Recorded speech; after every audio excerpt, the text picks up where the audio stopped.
This week's CBN speaker is attorney Gerald L. Cowan, who practices probate and estate law. I have an appointment on the 11th. You do? How exciting. I know, I'll tell you what. Ready to That's shake wonderful. Yeah. Ah, there's Alex. Morning, Alex. Morning, how are you? I'm good. Notice I've upgraded my game. My background's changed. Hey, hey. Well, I think Alex challenged us on that. He has that beautiful wood setting and then the lighting back there and the plants. I noticed that, Alex. Isn't that nice? Yes, it's gorgeous. Do you like my mess? I do, yeah. It's very natural. Yeah, very natural. That's not the goal, to be natural. I've been doing pretty good, though. I mean, I've cleaned out more places in my house than I can ever tell you, So. Hey, we'll wait a couple of minutes because Claire said she was coming, so we'll give her a minute and then we'll start the meeting. Just a reminder, if you guys were not listening, this thing is being recorded. I try to make an intentional announcement of that each and every time.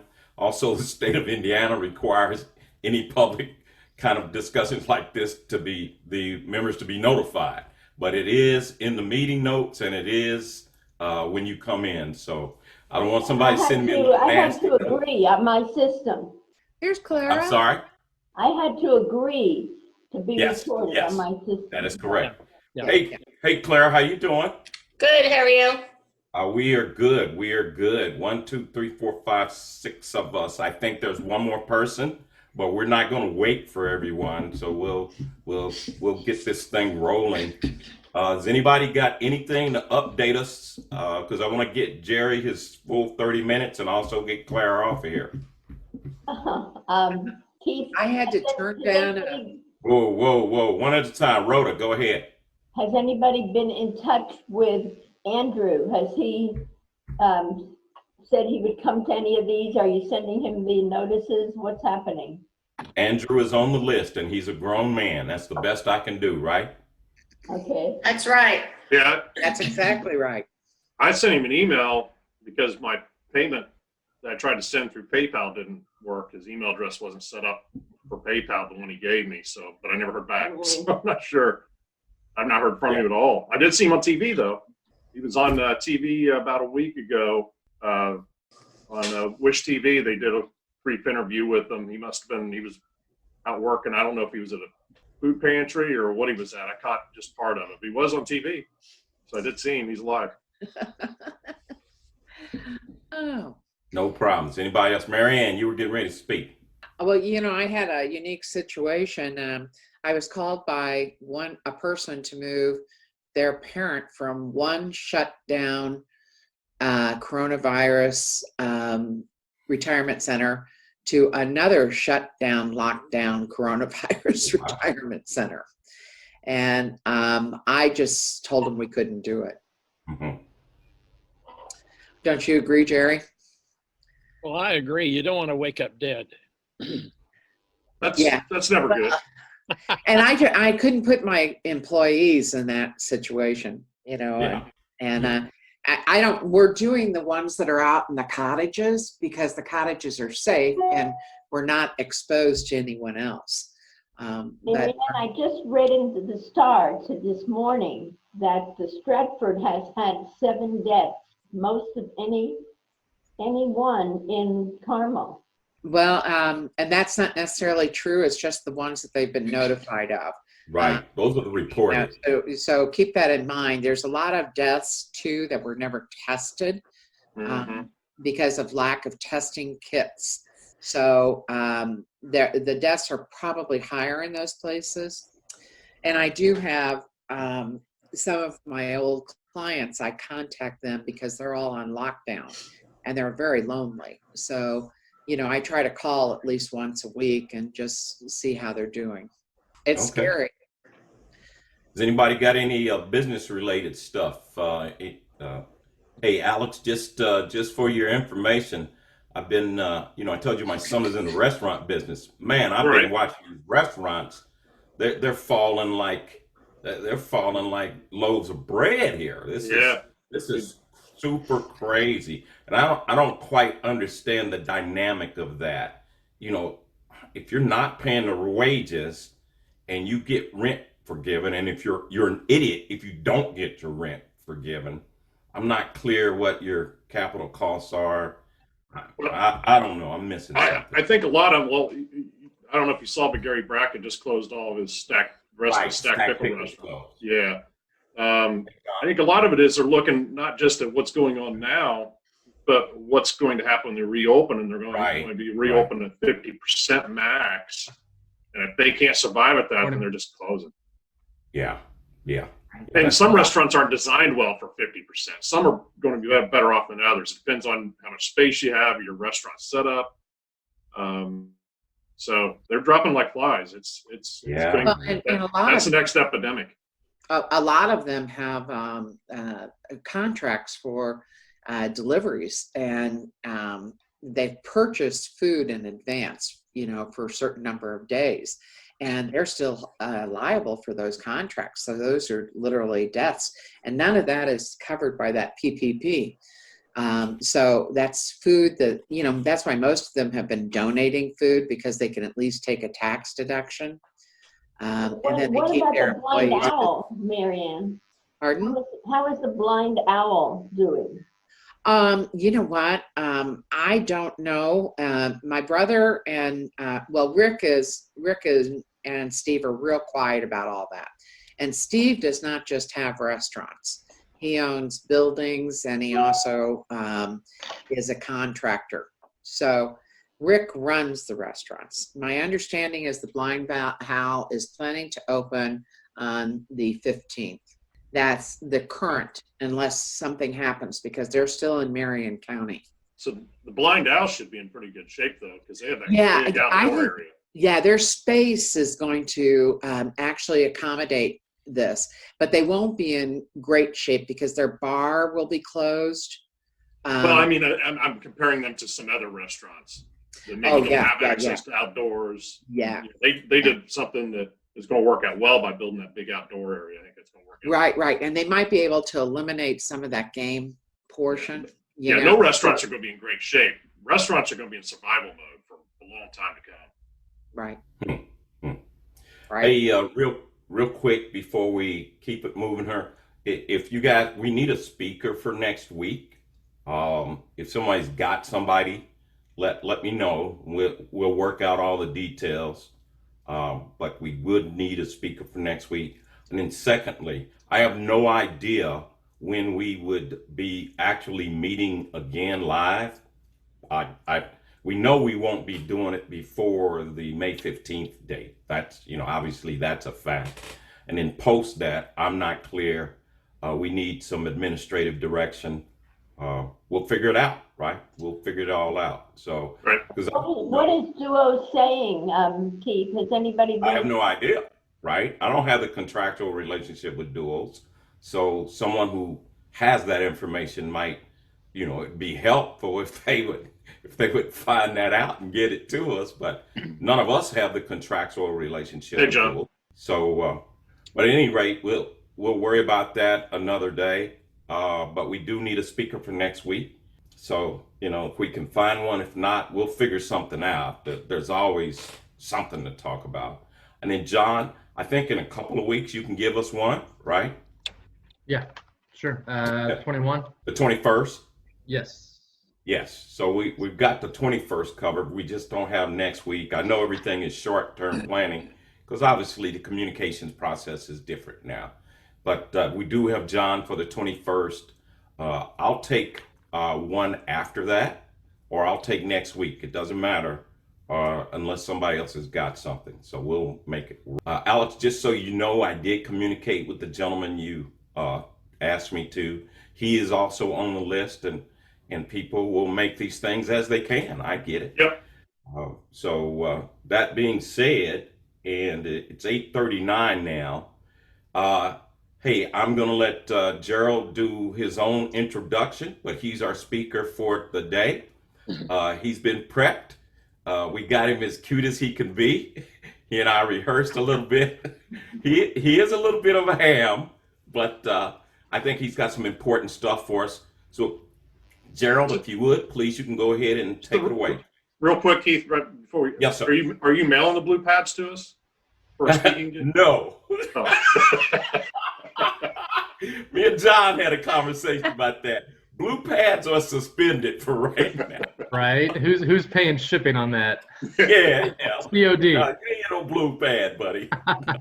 No. That being said, before we get distracted, Gerald, you're up, sir. Go ahead. Well, thank you for having me. I'm happy to share with you experiences I've had in my 40 plus years of practicing law.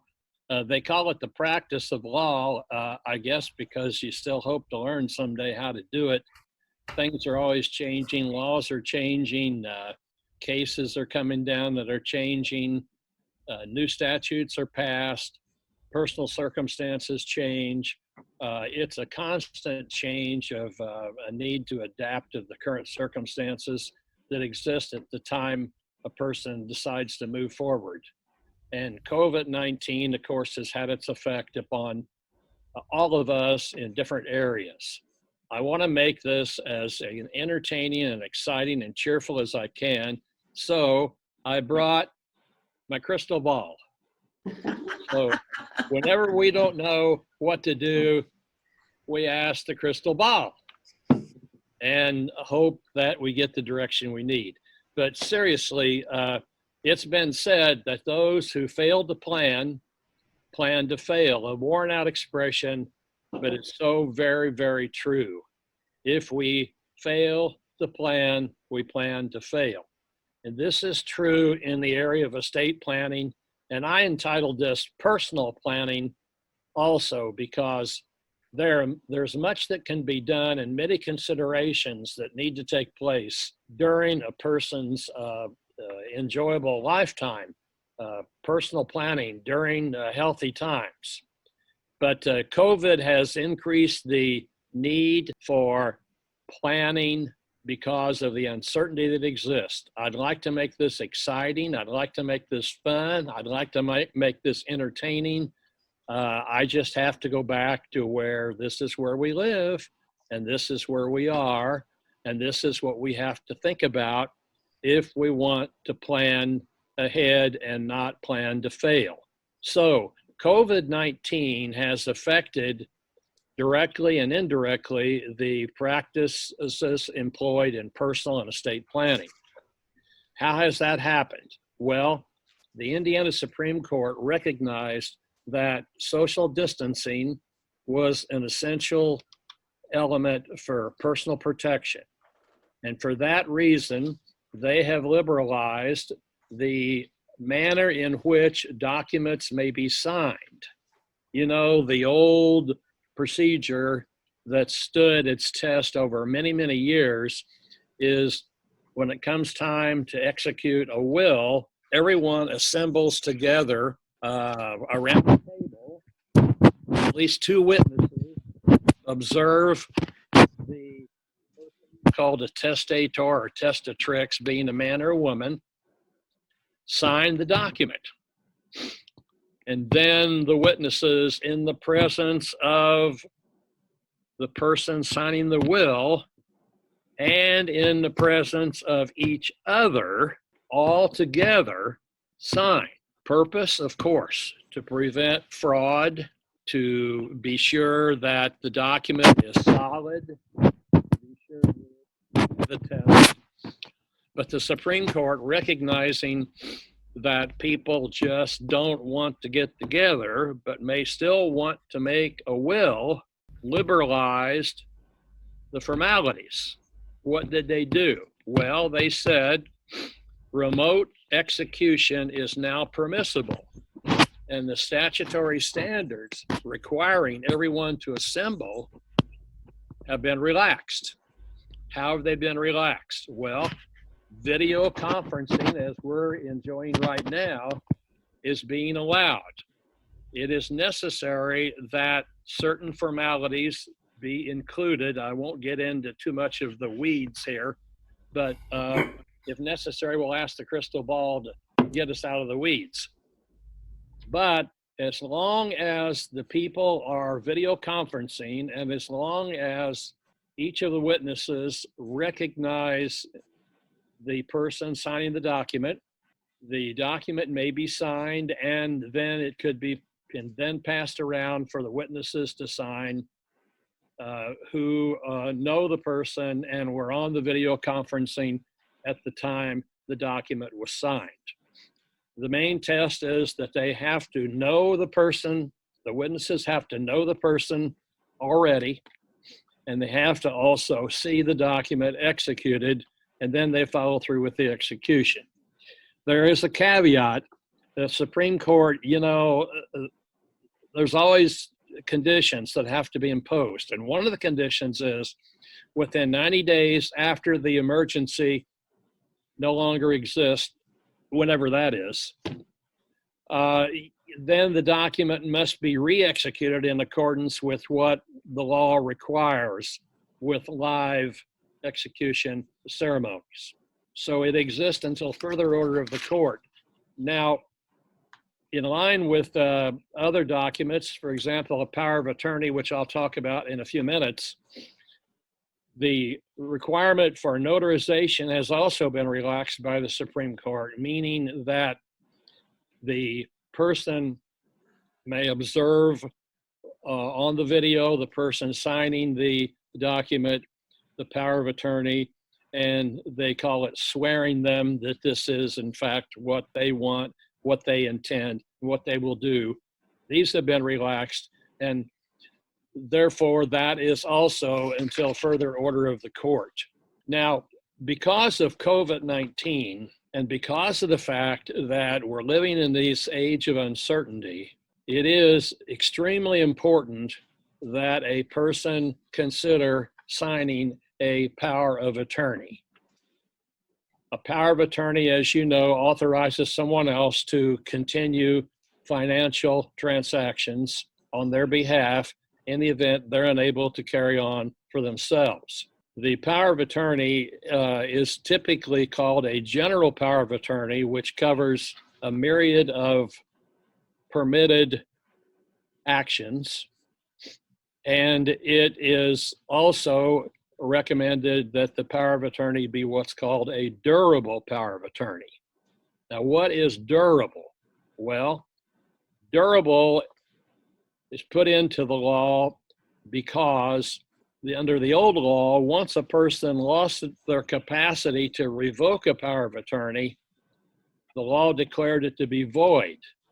Well, why else would you sign a power of attorney if it became void when you lost your capacity? Because one of the reasons for having the power of attorney is to protect against incapacity, so to speak, and therefore, as long as certain language is contained in the document, it remains in effect even though I might lose my capacity.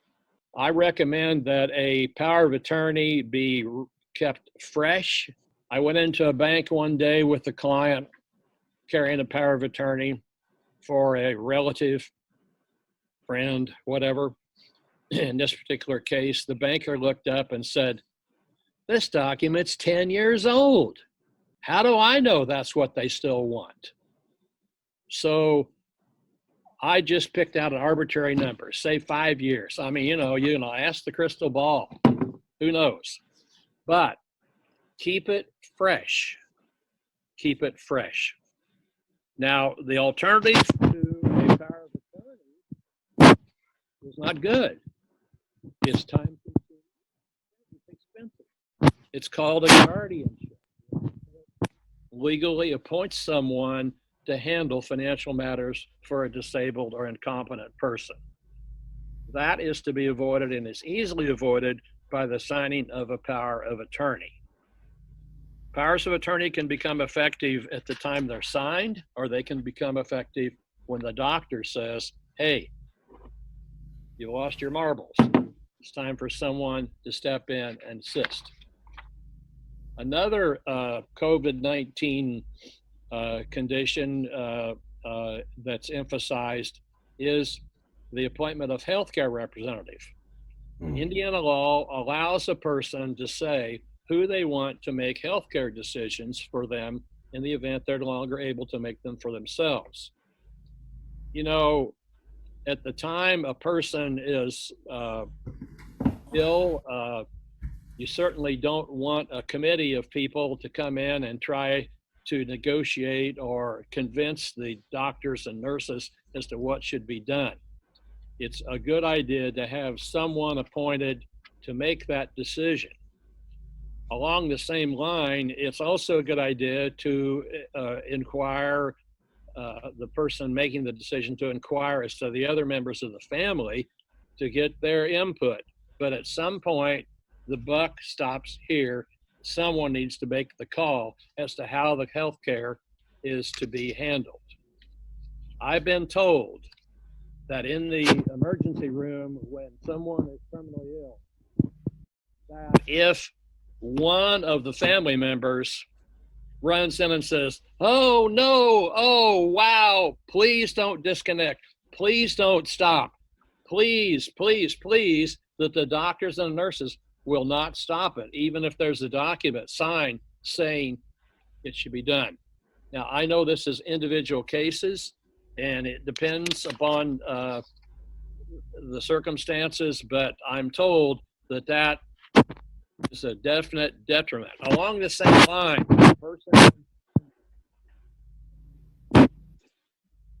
whether or not the person wants life-sustaining nutrition and hydration in the event the doctor says that the bell is about to ring. And if that's the case, then the living will can state a person's preferences. Now, along the same lines with the appointment of healthcare representative, I believe it's important for a client to, say, at a family gathering, have sufficient copies of these documents, the appointment of healthcare and the living will, and to give a copy of those to their loved ones and to say to their loved ones, "This is what I've signed. This is what I want. No guilt on your part. Please carry out my wishes in the event this occurs." The last time family members should learn that this is a person's wishes is when they're already traumatized, they're there by the bedside, and one person is adamant that can't let this person go. So a living will is a good idea to express a person's wishes and to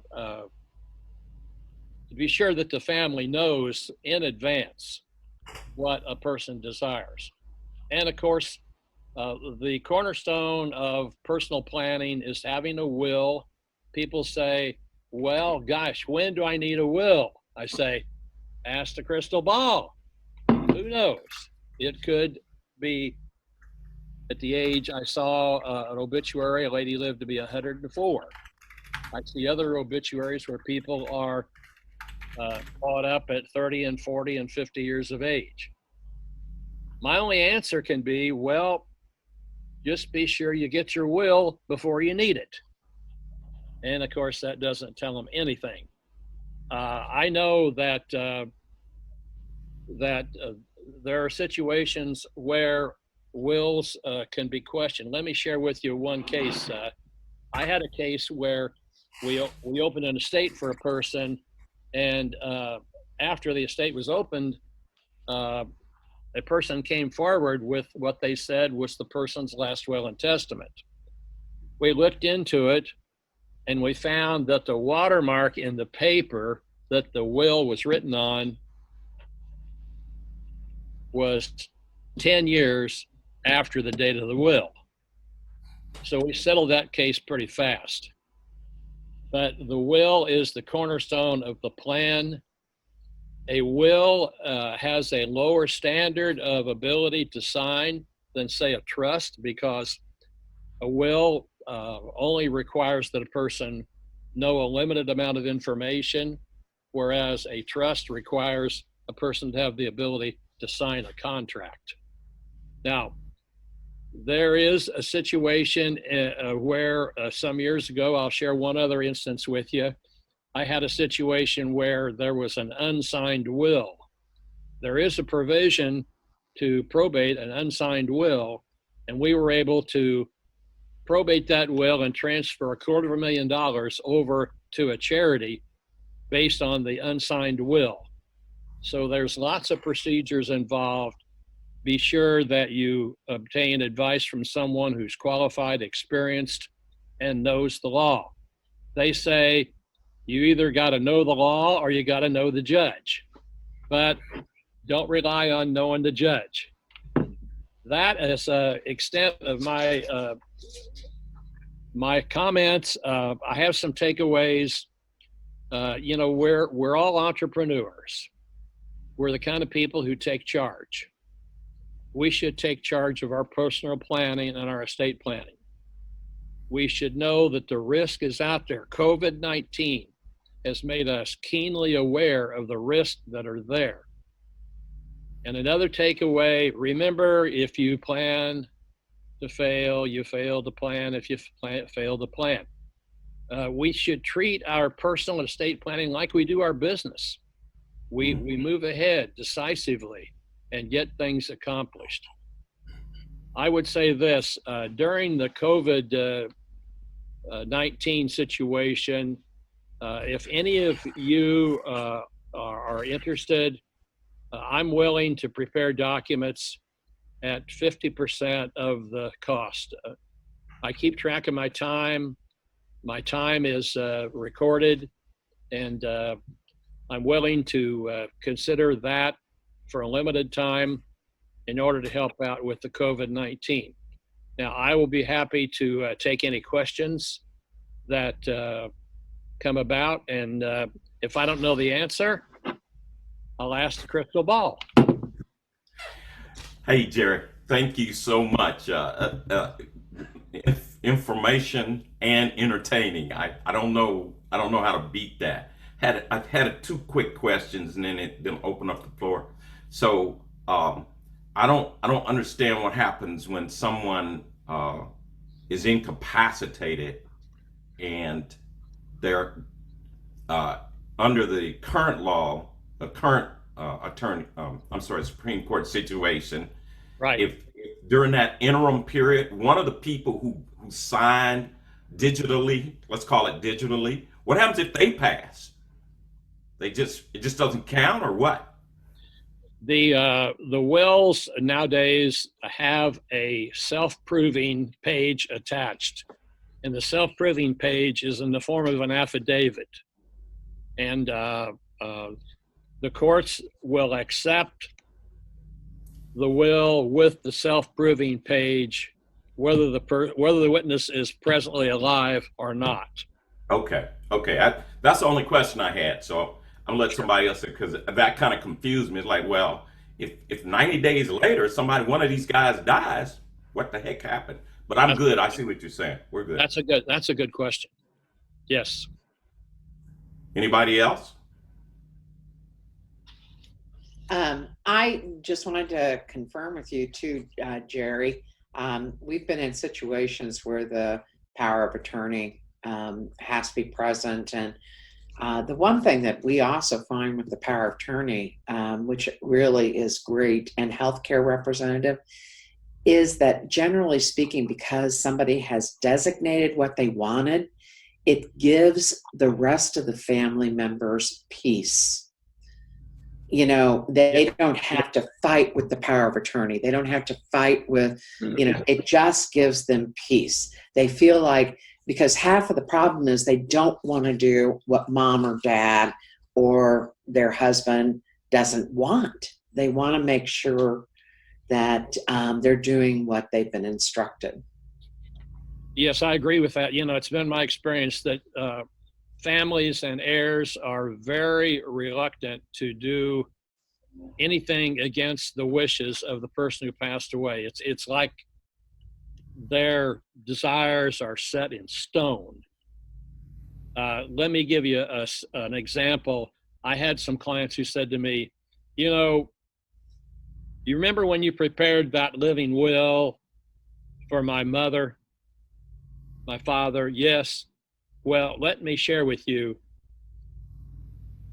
When the final days arrived, we all knew what mom or dad wanted, and things just, we can't control it. Things happen.